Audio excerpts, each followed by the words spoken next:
This is Math 139, Section 1.1, Part C. We'll be continuing to look at function notation, but specifically the arithmetic of function notation. How can we add, subtract, multiply, or divide them? In our examples, we'll take a look at these three functions, f of x, g of x, and h of x. The first thing we're asked to do is find g plus h of x. Notice that this x in parentheses just specifies the argument of the function. It tells us what the independent variable is going to be. It is not a multiplier. So when I want to do g plus h of x, I'm literally going to add these two functions together. G, which is 5x minus 4, added to h, which is x squared minus 6x. Again, that x simply told me what the independent variable was going to be. It is not a multiplier. All right, looking at this, I can simply combine like terms. So I have x squared. 5x minus 6x would give me a negative 1x, or just minus x. And then the minus 4. And that's it. I've added my two functions. Now when you come over here to number 2, we're asked for g plus h of negative 1. Again, that's the input. It's the value of the independent variable, not a multiplier. So since we've already got g plus h over here, this is simply asking me to plug in negative 1, or in other words, replace x with negative 1. We'll go ahead and do that. Getting negative 1 squared, subtract negative 1, subtract 4. Squaring a negative 1 makes that positive. Minus a negative also makes that positive. And I end up with 2 minus 4, or negative 2 for our final answer. All right, in part 3, we're going to explore something just to see whether we do or don't get the same answer. Notice in part 3, I want g of negative 1 added to h of negative 1. Is that going to be the same thing as what I just got up here? Technically speaking, it's calculated using a different method, but let's see if we get the same answer. We'll start with g of negative 1. So in the function g, I'm going to replace x with negative 1. 5 times negative 1, subtract 4. And then I'll add h of negative 1. In the function h, again, I'm replacing x with negative 1.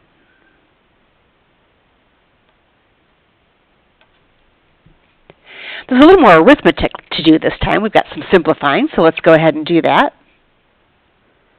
This would be negative 5 minus 4. And that would be a positive 1 plus a 6,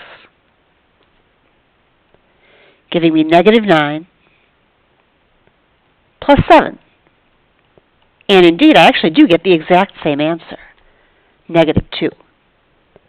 Although this is just one example, it seems to indicate to us that when we're adding two functions and we want to plug in a specific value for the argument for the x, it doesn't matter whether we combine the functions algebraically first and then plug in the number, or if we simply plug in the number right away and then combine the two functions.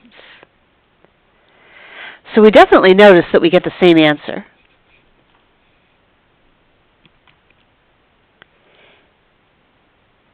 And it kind of seems to say mathematically that this is true. I can do the function separately and add the results, or I can add the function first and then plug in the x. It turns out this actually is true, and in fact it's true for all of the operations that I can do on functions.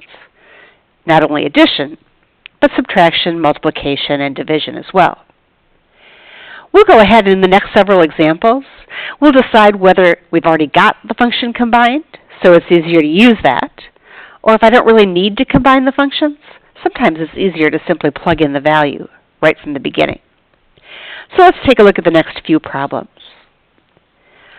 I'm going to go ahead and just stack my paper here so we can continue to see our functions. But on the next page, this is number 4. I'd like f minus h of x. So this time there's no value to plug in yet. I'm just being asked to subtract the functions. Let's do that. F is 3x squared.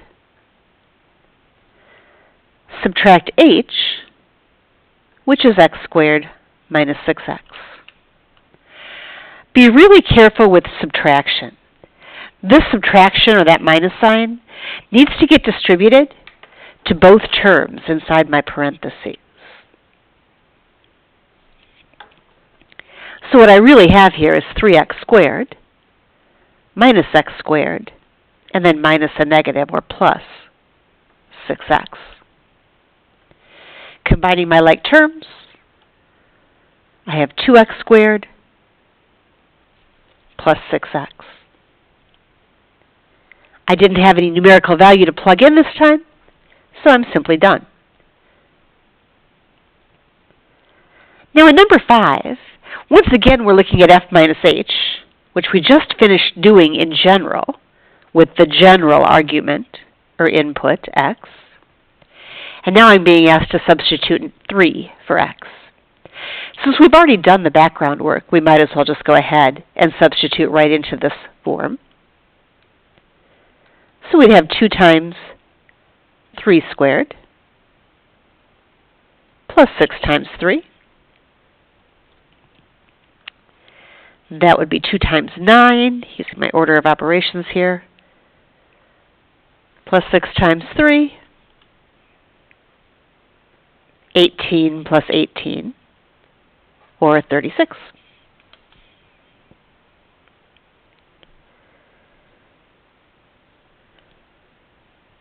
All right.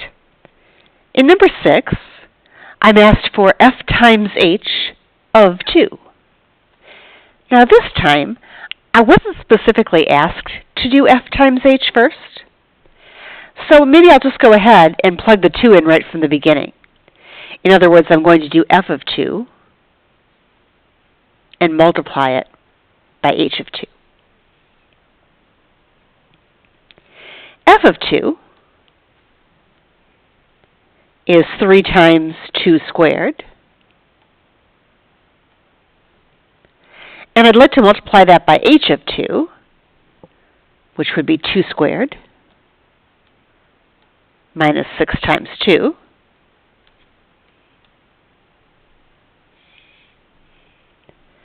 Let's see, that would be 3 times 4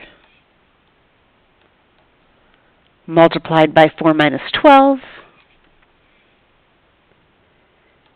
is 12 times negative 8, or negative 96. Of course, your calculation device, whether you're using a calculator or an online calculator like Desmos, will always do your arithmetic for you, but it doesn't hurt to review it a little bit as we go. All right, one last example. I'd like f times g of x. Now this time I am asked for the general form. I'm not plugging in a specific value, so I actually have to multiply f of x and g of x together. F of x was 3x squared, and g of x was 5x minus 4. To do the multiplication, I'll once again use a distributive property. I'll multiply the 3x squared times both terms in the parentheses, getting 15x to the third minus 12x squared.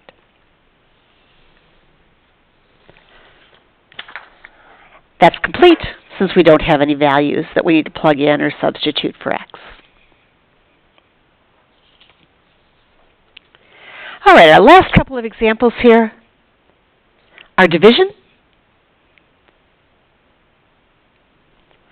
And the first thing we're asked for is g divided by f of 0. Now again, I don't need a general form, so it's okay just to plug the numbers in right away. I could do this as g of 0 divided by f of 0. And g of 0 would be 5 times 0 minus 4.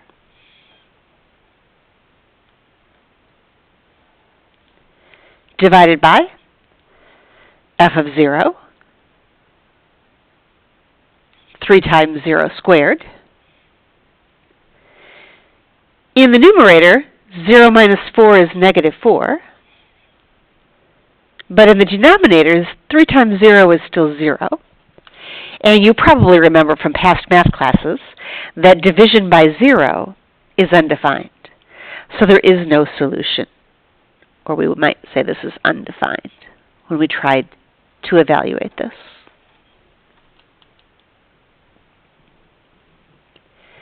All right, we'll finish up with number 9 here. G divided by h of x. This time we do need the general formula. We don't have a numerical value to substitute.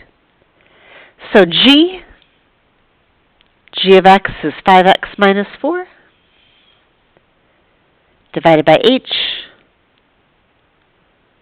which is x squared minus 6x. Since I have no numerical values to plug in, I'm just done here. There are some ways sometimes to simplify algebraic fractions like this. You may remember them from other math classes. We haven't done any yet. In fact, we won't until the last unit of this course. So at this point, I'm just going to say this is done. In fact, this one actually can't be simplified, but we haven't studied how to do that yet in any case. All right, that completes section 1.1c.